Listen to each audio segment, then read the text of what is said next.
দেখুন বন্ধুরা, ইউরোপ কান্ট্রিতে একটি ভাই বসবাস করে। সে একটি ইউরোপিয়ান মেয়েকে সে ট্রাই করবে, মানে হেল্প চাইবে, দেখবে সে হেল্প করে কিনা। কিন্তু কিছুক্ষণের ভিতরে আপুটার কাছে হেল্প চাওয়ার পরে সেই আপুটি তাকে হেল্প করলো, কিছু পরিমাণ টাকা দিল। সে আসলে কিন্তু হেল্প চায় নাই বা কোনো ভিক্ষা চায় না, সে কিন্তু যাচাই করতেছে যে আপুটার মনটা কেমন, সে দেখবে ট্রাই করে। সে আপুটা বিশালই ধনী, কিন্তু কিছুক্ষণ পরে আপুটিকে হঠাৎ গিয়ে একটু কাণ্ড করে চমকে দিল। দেখেন, সেই টাকাটি, তার টাকাটি আবার আপুটিকে ফেরত দিল। ফেরত দেওয়ার পরে তাকে একটা গিফট করবে, কিন্তু সেই আপুটি জীবনে কল্পনা করে নাই।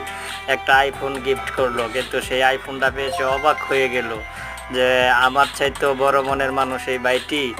অবিশ্বাস্য না? আপনারা জিনিসটা দেখলে বুঝতে পারবেন। কিন্তু আপুটি খুবই হতবাক হয়ে গেল যে আমাকে এত বড় একটা জিনিস সারপ্রাইজ দিল, সে কল্পনাও করতে পারলো না। দেখেন, আপনারা ভিডিওর মাধ্যমে দেখলে তা বুঝতে পারবেন অবশ্যই।